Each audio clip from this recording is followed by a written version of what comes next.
যে জিনটা ঈসা নবীর সাথে যে জামাটা পরে 700 বছর পূর্বে দেখা করেছিলেন, ওই জিনটা ওই জামা পরে 700 বছর পরে আমার নবীজির সাথে দেখা করেছেন। রে আল্লাহর গোলাম, আল্লাহর নবীর সাহাবী দেখতেছেন একটা জিন পশ্চিম দিকে হয়ে নামাজ আদায় করতেছেন। জিনটা নামাজ আদায় করার পর সাহাবী জিনকে সালাম দিলেন। জিন সালামের উত্তর দিলেন, বলে আপনার গায়ের মধ্যে এটা কি? বলে আমার গায়ের মধ্যে পশমের জুব্বা। যেই জুব্বাটা পরে আমি 700 বছর পূর্বে ঈসা নবীর সাথে দেখা করেছিলাম, ওই জুব্বাটা পরে আমি 700 বছর পরে নবীজির সাথে আমি দেখা করেছি।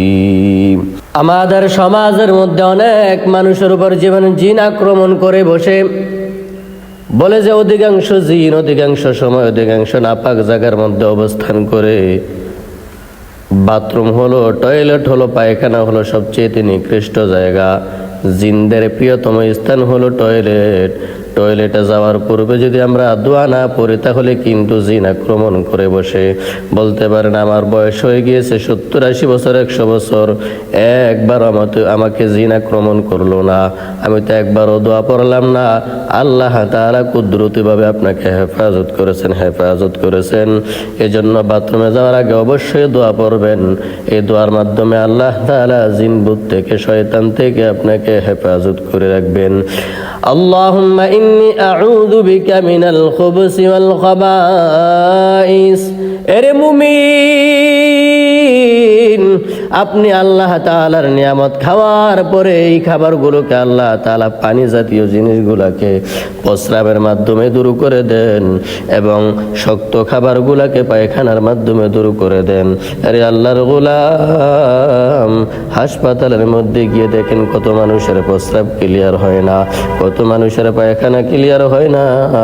আল্লাহ তাআলা দয়া করে, মায়া করে, মহব্বত করে পানিগুলোকে আপনার প্রস্রাবের মাধ্যমে দূর করে দিলেন, শক্ত খাবারগুলোকে পায়খানার মাধ্যমে দূর করে দিলেন। এজন্য বাথরুম থেকে বের হওয়ার সাথে সাথে বলবেন গুফরানাকা আলহামদুলিল্লাহিল্লাযী আযহাবা আন্নিল আযা ওয়া আফানি। আল্লাহ তাআলা যেহেতু আপনাকে অনুগ্রহ করে, দয়া করে আপনার থেকে ময়লা জিনিসগুলোকে দূর করে দিয়েছেন, এজন্য আল্লাহ তাআলার দরবারে শুকরিয়া আদায় করবেন। তাহলে অধিকাংশ জিন আক্রমণ করে মানুষকে বাথরুমে যাওয়ার পরে, এই বাথরুমে যাওয়ার আগে এই দোয়াটা পড়বেন। এরপরে আমাদের সমাজে অনেক মানুষকে দেখা যায় জিনে ভয় দেখায়, বলে যে কোরআন হাদিস ঘাটলে দেখা যায় আমরা যারা মানুষ জিনদেরকে দেখেছি, দেখতে দেখা যায় জিন আমাদের থেকে অনেক বড়, কিন্তু কোরআন হাদিস বলে আমরা যেমনি ভাবে জিনদেরকে বড় দেখি, জিনেরাও কিন্তু আমাদের চাইতে 70 গুণ বড় আমাদেরকে দেখে। মানে আমরা যেমনি ভাবে জিনকে আমাদের চোখে বড় দেখি, জিনও কিন্তু আমাদেরকে 69 গুণ বড় আমাদেরকে দেখে। বলে যে তাহলে আমরা জিনকে ভয় পাই কেন? বলে যে একটা বিড়ালের সামনে যদি একটা গরু ভয় পেয়ে যায় তাহলে বিড়ালের সাহসটা কিন্তু বেড়ে যায়। বিড়াল সাহস করে গরুর উপর আক্রমণ করে বসে। ছোট প্রাণী যদি দেখে বড় প্রাণীটা তাকে দেখে ভয় পাচ্ছে, তাহলে সে কিন্তু ভয় পেয়ে যায়, তার উপর আক্রমণ করে বসে। তদ্রূপভাবে আমরা জিন দেখার পরে বা কোনো আলামত প্রকাশ পাওয়ার পরে যদি পিছন দিকে তাকাই বা ভয় পাই, তাহলেই কিন্তু জিন আমাদের উপর আক্রমণ করে বসে। যদি আমরা সরাসরি জিন দেখি অথবা জিনদার কোনো কারবার দেখি, তাহলে আমরা কোরআন শরীফ থেকে আয়াতুল কুরসি পাঠ করব। কুল ইয়া আইয়ুহাল কাফিরুন কুল হুয়াল্লাহু আহাদ কুল আউযু বিরাব্বিল ফালাক কুল আউযু বিরাব্বিন নাস। এইভাবে করে সূরাগুলো আমরা পড়তে থাকব। আলহামদুলিল্লাহি রাব্বিল আলামিন, আল্লাহু লা ইলাহা ইল্লা হুয়াল হাইয়ুল কাইয়্যুম। আল্লাহ তাআলার কালামে পাকের তেলাওয়াতের উসিলায় আল্লাহ তাআলা আপনাকে জিন ভূত সমস্ত শয়তানের শয়তানি থেকে আপনাকে হেফাজত করবেন। या इलाही मुझसे मुझको दूर कर, ताकि देखो मुझ में तुझको एक नजर हो रे गिलमा, जितनी नामत है तो सबसे बेहतर नामत दीदार तू। या इलाही तू मेरा माशूक है, या इलाही तू मेरा महबूब है। আল্লাহ তাআলা কুরআন শরীফের 15 নম্বর পারার 3 নম্বর পৃষ্ঠায় সূরাতু বনী ইসরাঈলের 23 নম্বর আয়াতের মধ্যে আল্লাহ তাআলা বলেন ওয়া ক্বাদা রাব্বুকা আল্লা তা'বুদু ইল্লা ইয়্যাহু ওয়া বিল ওয়ালিদাইনি ইহসানা। আল্লাহ তাআলা বলেন হে আমার গোলাম, তোরা সর্বপ্রথম আমি আল্লাহর ইবাদত বন্দেগী কর। দ্বিতীয় নম্বরে বললাম তোরা তাদের মা বাবার সেবা কর, আদর কর, যত্ন কর। বলেছে মা বাবার সেবা যত্ন করলে কি হবে? আল্লাহর নবী বলেন হে আমার উম্মত, কোন উম্মত যদি মা বাবার দিকে নেক নজরে তাকায়, মহাব্বতের নজরে তাকায়, আল্লাহ তাআলা ওই বান্দার আমলনামার মধ্যে একটা কবুল হজের সওয়াব দিয়ে দিবেন। সাহাবায়ে কেরাম বললেন ইয়া রাসূলুল্লাহ, যদি কেউ তার মা বাবার দিকে নেক নজরে দৈনিক 100 বার তাকায়, তাহলে নবীজি বলেন তাহলে আল্লাহ তাআলার ধর্মভাণ্ডারের মধ্যে কোনো কিছুর কমতি নাই। আল্লাহ তাআলা ওই বান্দার আমলের মধ্যে 100 কবুল হজের সওয়াব দিয়ে দিবেন। ইয়া ইলাহি মুঝসে মুঝকো দূর কর, ताके देखो मुझ में तुझको एक नजर या इलाही तू मेरा माशूक है, या इलाही तू मेरा महबूब है। আল্লাহর নবী বলেন হে আমার উম্মত, তোমার মা বাবা তোমার জন্য জান্নাত না হয়ে জাহান্নাম। তুমি যদি মা বাবার সেবা করতে পারো, তাহলে সেবার মাধ্যমে আল্লাহ তাআলা তোমার জন্য জান্নাত ওয়াজিব করে দিবেন।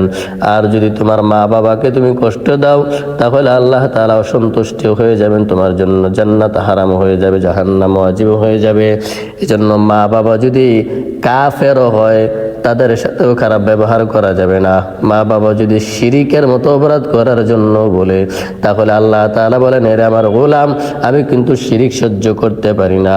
তোর মা বাবা যদি আমার সাথে শিরিক করতে বলে, তাহলে তুই শিরিক করবি না, ঠিক আছে? তোর মা বাবার সাথে খারাপ ব্যবহার করতে পারবি না।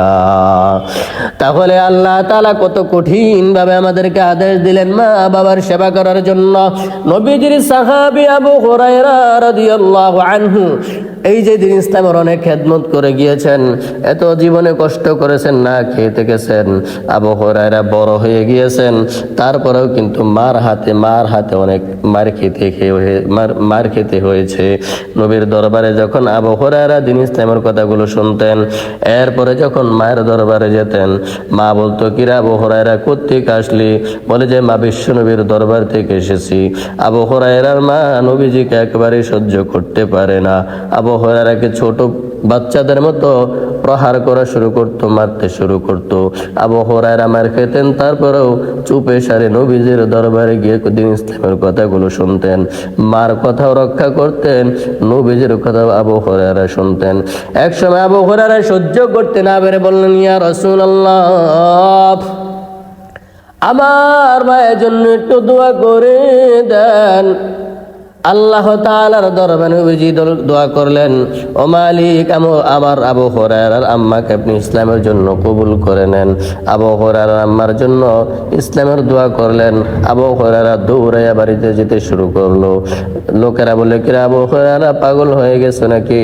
বলে যে না, পাগল হই নাই, আমি দেখতে চাই আমার নবীর দোয়াটা আল্লাহ তাআলার দরবারে আগে পৌঁছে নাকি আমার দৌড়ায় আমি আমার মায়ের কাছে আগে যেতে পারি। দৌড়ায় যাওয়ার পর মাকে ডাক দিলেন। মা বললেন আবু হুরায়রা একটু অপেক্ষা করো। আবু হুরায়রা যখন মায়ের আওয়াজটা শুনতে পেলেন, তখন বুঝতে পারলেন যে আমার মায়ের কণ্ঠের মধ্যে পরিবর্তন এসে গেছে, ইসলাম গ্রহণ হয়তো তিনি করে ফেলবেন, হেদায়েত পেয়ে গিয়েছেন। আবু হুরায়রা মা বলতেছে বাবা বাহিরে একটু অপেক্ষা করো, আমি গোসল করে নেই, পাক পবিত্র হয়ে নেই।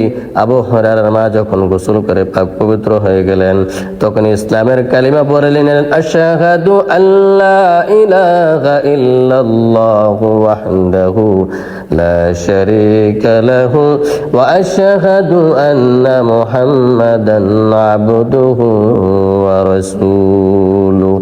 এজন্য মা বাবার সম্মান কোনোদিন পরিশোধ করা যাবে না, কোনোদিন পরিশোধ করা যাবে না।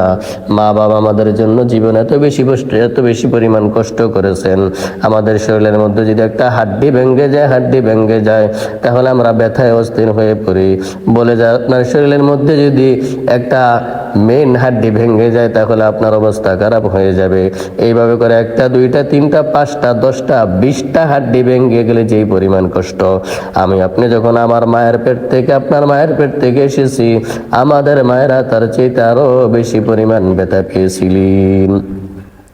যার কারণে নবীজি বলেন, কোন আল্লাহর বান্দী যখন প্রসব বেদনার সময় ব্যথা সহ্য করতে না পেরে মারা যায়, তখন আল্লাহ তাআলা ওই বান্দীকে শহীদি মর্যাদা দান করে দেন।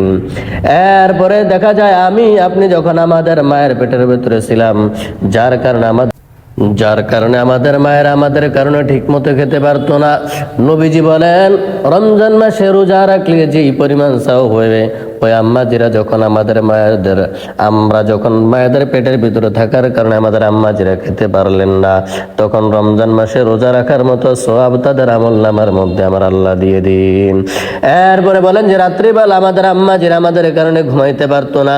বলে যে কোনো মহিলা যদি সন্তান পেটে নিয়ে রাত্রিবেলা ঘুমাইতে না পারে, তাহলে শবে কদরের রাত্রিতে ইবাদত বন্দেগী করলে যে পরিমাণ সওয়াব আল্লাহ তাআলা ওই বান্দীদের আমলনামার মধ্যে ওই পরিমাণ সওয়াব দিয়ে দিবেন। ইয়া ইলাহি মুঝসে মুঝকো দূর কর, তাকে দেখো মুঝে মে তুঝকো এক নজর। এইভাবে করে আমাদের মায়েরা আমাদের জন্য কত কষ্ট করেছেন। আমরা প্রায় 10 মাস যাবৎ আমাদের মায়েদের পেটের ভিতরে থেকে মায়েদেরকে কষ্ট দিয়েছি। প্রসব বেদনার সময় যেই পরিমাণ কষ্ট মায়েরা অনুভব করেছে সেটা আমরা বলে প্রকাশ করতে পারবো না। মায়েরাই কেবলমাত্র বলতে পারবেন কি পরিমাণ কষ্ট, কি পরিমাণ রক্ত গিয়েছে, কি পরিমাণ কষ্ট পেয়েছেন। এরপরে 2-2.5 বছর পর্যন্ত মায়েদেরকে কষ্ট করে করে আমাদেরকে লালন পালন করতে হলো। মায়েদের বুকের দুধ আমরা খেয়ে বড় হলাম। এরপরে যতদিন পর্যন্ত আমরা বেঁচে থাকি ততদিন পর্যন্ত মায়েরা কোনো জিনিস ভালো খায় না, আমাদেরকে ভালো খাওয়াইয়া দেয়। এজন্য বলা হয়, কোন সন্তান যদি মা বাবার ঋণ পরিশোধ করতে চায়, গায়ের চামড়া যদি দিয়ে তাদের জন্য জুতা বানিয়ে দেওয়া হয়, তাহলেও তাদের পক্ষে তাদের ঋণ আদায় করা কখনো সম্ভব হবে না। এজন্য মা বাবা যেহেতু আমাদের জন্য এত বেশি পরিমাণ কষ্ট করেন, এজন্য মা বাবাদের প্রতি আমাদেরকে ওই পরিমাণ সম্মান আদায় করা জরুরি। এরপরে আসেন আরেকটা বিষয়, আল্লাহ তাআলা এরপরে সূরা বনী ইসরাঈলের 27 নম্বর আয়াতের মধ্যে বলেন, ইন্নাল মুবাযযিরিনা কানু ইখওয়ানাশ শায়াতিন। যারা অপচয় করে তারা হলো শয়তানের ভাই। আল্লাহর গোলাম, সারা পৃথিবীর মধ্যে তাকায় দেখেন ফিলিস্তিনের মুসলমান না খাইয়া মারা যায়। আমরা যদি 2-1 বেলা খানা না খাই পাগলের মতো হয়ে যাই। তারা দিক দিয়ে খানা পায় না, পেটের ক্ষুধার যন্ত্রণায় কত মানুষ মারা যায়, কত মানুষ ছাদের নিচে পড়ে তাদের মৃত্যুবরণ হয়ে যাচ্ছে। এদিক দিয়ে ভয় আর এদিক দিয়ে ক্ষুধা। আল্লাহর কসম সৌদি আরবের দিকে তাকায় দেখেন, বিভিন্ন মুসলিম দেশগুলোর দিকে তাকায় দেখেন, যারা এইভাবে ফিলিস্তিনের এই দুরবস্থার মধ্যেও তারা খানা অপচয় করছে। আল্লাহর নামে কসম করে বলি, তারা জান্নাত তো দূরের কথা, জান্নাতের গ্রানটাও পর্যন্ত তারা নাকের মধ্যে পাবে না। এজন্য তাদের হিসাবটা তাদের কাছে, আমাদের হিসাবটা আমাদের কাছে। যদি আপনি 3 বেলা পেট ভরে ভাত খান, আপনি এখান থেকে কিছু কমায় কিছু খানা কমিয়ে খান। যদি আপনার গোসল করতে পানি লাগে 2 বালতি, আপনি 1 বালতি পানি দিয়ে গোসল করে নেন। যদি ফ্যানটা না সারলেও চলে, তাহলে আপনি ফ্যানটা বন্ধ রাখুন। এইভাবে করে জীবনের প্রত্যেকটা কাজ থেকে আপনি টাকা বাঁচিয়ে বাঁচিয়ে ফিলিস্তিনের জন্য পাঠিয়ে দিন। তাহলে হতে পারে রসুলা আল্লাহ তাআলা আমাদেরকে যখন হাসরের ময়দানে জিজ্ঞাসা করবেন, কিরে যে ফিলিস্তিনের জমিনের মধ্যে আমার নবী রাসূলুল্লাহ বসবাস করেছেন, যে ফিলিস্তিনের জমিনের মধ্যে আমার নবী রাসূলদের কবর রয়েছে, যে ফিলিস্তিনের জমিনের মধ্যে আমার নবীজি সাইয়্যিদুল মুরসালিন হয়েছিলেন, ওই ফিলিস্তিনের জন্য তোরা কি করেছিলি? তখন আমরা আল্লাহর কাছে বলতে পারবো, হে মালিক, আমরা তেমন কিছুই করতে পারি নাই। ফিলিস্তিনের মানুষদের জন্য আমার খাবার থেকে একটু বাঁচিয়ে, আমার আরাম আয়ের জিনিস থেকে কিছু বাঁচিয়ে তাদের জন্য পাঠিয়ে দিয়েছি। হতে পারে ওসিলা আল্লাহ তাআলা আমাদেরকে মাফ করে দিবেন। এরপর আসেন 12 নম্বর পারার 4 নম্বর পৃষ্ঠার 2 নম্বর লাইনের মধ্যে আল্লাহ তাআলা বলেন, ওয়ালা তাকতুলু আওলাদাকুম খাশিয়াতা ইমলাক নাহনু নারযুকুহুম ওয়া ইয়্যাকুম। আমরা খাবারের অভাবের ভয়ে আমাদের সন্তানদেরকে হত্যা করে ফেলি। বলে যে খাবারের দায়িত্ব কারো কাছে না, কারো কাছে না, রিজিকের দায়িত্ব কারো কাছে না, একমাত্র আল্লাহ তাআলার কাছে। আল্লাহ তাআলা বলেন, তোমরা যদি ঠিক মতো নামাজ আদায় করে দিতে পারো, তাহলে আমি তোমাদের রিজিকের অভাব দূর করে দিব। ওয়া তারযুকু মান তাশাউ বিগাইরি হিসাব। রিজিকের মাধ্যমে আল্লাহ তাআলা আমাদের কি ঈমানের পরীক্ষাও করেন। এরে গোলাম, তোমার সামনে হালাল খানাও রয়েছে, হারাম খানাও রয়েছে। তুমি চাইলে ইচ্ছা করলে হালালটাও গ্রহণ করতে পারো, হারামটাও গ্রহণ করতে পারো। আমি আল্লাহ তাআলা তোমাকে সরাসরি বাধা দিব না। সুলাইমান আলাইহিস সালাম জিনদের বাদশাহী করেন, মানুষদের বাদশাহী করেন। সুলাইমান আলাইহিস সালাম বলেন, হে মালিক, আমি আপনার সৃষ্টি জীবকে একবেলা খাওয়াতে চাই। আল্লাহ তাআলা বললেন, অসম্ভব ব্যাপার। সুলাইমান নবীকে আল্লাহ তাআলা তো পাওয়ার দিয়েছেন। সুলাইমান নবী শুধু মানুষদের বাদশা ছিলেন না, জিনদের বাদশা ছিলেন, পশু পাখিদের বাদশা ছিলেন। পৃথিবীতে যত পশু পাখি প্রাণী আছে, সমস্ত পশু পাখি প্রাণীদের বাদশা সুলাইমান নবী ছিলেন। এজন্য তো আল্লাহ তাআলা কোরআন শরীফের 19 নম্বর পারার 17 নম্বর পৃষ্ঠার শুরু লাইনে বলেন, ওয়াহুশিরা লিসুলাইমান জুনুদুহু মিনাল জিন্নি ওয়াল ইনস ওয়াত-তায়রি ফাহুম ইউজাউন। সেখানের মধ্যে সুলাইমান আলাইহিস সালামের বিস্তারিত আলোচনা। সুলাইমান আলাইহিস সালাম বলেন, হে মালিক, আমি আপনার সৃষ্টি জীবকে এক বেলা খাওয়াতে চাই। আল্লাহ বলেন, অসম্ভব ব্যাপার। সুলাইমান নবী বললেন, আল্লাহ আমি চেষ্টা করে দেখি কতটুকু আগাইতে পারি। সুলাইমান নবী বললেন, হে মানুষের দলে দিগায়, এরে জিনেরা তোরা কে কোথায় দিগাস? মানুষদেরকে এবং জিনদেরকে সুলাইমান নবী অর্ডার দিয়ে দিলেন। মানুষ এবং জিন মিলে সুলাইমান নবীর জন্য খাবার তৈরি করতেছেন। সুলাইমান নবী সমস্ত মানুষদেরকে খাওয়াবেন। মানুষ জাতি বলতে যত মানুষ আছে সমস্ত মানুষদেরকে খাওয়াবেন, জিন জাতিদেরকে খাওয়াবেন। মোট কথা পৃথিবীতে আসমানের নিচে জমিনের উপরে যত প্রাণী আছে সমস্ত প্রাণীকে সুলাইমান নবী খাওয়াবেন। বলে যে খাবার পাক করা হলো, জিনেরা মানুষরা মিলে খাবার পাক করতেছেন। 1 দিন 2 দিন 3 দিন এইভাবে করে সুলাইমান নবী জিনদেরকে দিয়ে এবং মানুষদেরকে দিয়ে 40 দিন যাবৎ খাবার পাক করলেন। খাবার পাক করার পরে দেখা গেল যে খাবারের বিশাল বড় পাহাড় তৈরি হয়ে গেছে। এবার সুলাইমান নবী বললেন, যাক, অনেক চেষ্টা করার পর অনেক খাবার তৈরি হয়ে গিয়েছে। এবার নবী বললেন, যত মানুষ তোমরা আছো, মানুষ জাতি তোমরা একটা দলের মধ্যে, তোমরা এক লাইনের মধ্যে সিরিয়াল ধরো, জিন জাতি তোমরা আরেক লাইনের মধ্যে সিরিয়াল ধরো। সমুদ্রের মাছেরা তোমরা এক লাইনের মধ্যে সিরিয়াল ধরো, অন্য অন্য প্রাণীরা তোমরা এক লাইনের মধ্যে সিরিয়াল ধরো। মানে যত প্রাণী আছে সমস্ত প্রাণীদেরকে সুলাইমান নবী আলাদা আলাদা করে এক একটা করে লাইনের মধ্যে দাঁড় করে দিলেন। সুলাইমান নবী তাকায় আছেন, সমস্ত সবাই তাকায় আছে, দেখা যাক কি হয়ে যায়। সুলাইমান নবী বললেন, সমুদ্রের মাছ তুমি সর্বপ্রথম শুরু করো। সমুদ্রের মাছ সর্বপ্রথম আল্লাহ তাআলার নামে দোয়া পড়ে শুরু করলেন। এরপরে সমুদ্রের মাছ একটা লোকমা দিয়ে সুলাইমান নবীর 40 দিনের খাবার শেষ করে দিছি। এবার সুলাইমান নবী অবাক, মাছের হাব্বা বেবন, হেরে সুলাইমান, তুমি সারা পৃথিবীর প্রাণীদেরকে খাওয়াবে, অথচ আমার জন্য একটা লোকমা খানার ব্যবস্থা তুমি করতে পারলা না। বলে যে বুঝলাম না। বলে যে সুলাইমান, কান খুলে শোনো, তুমি আমার জন্য একটা লোকমা খাবারের ব্যবস্থা করতে পারলা না,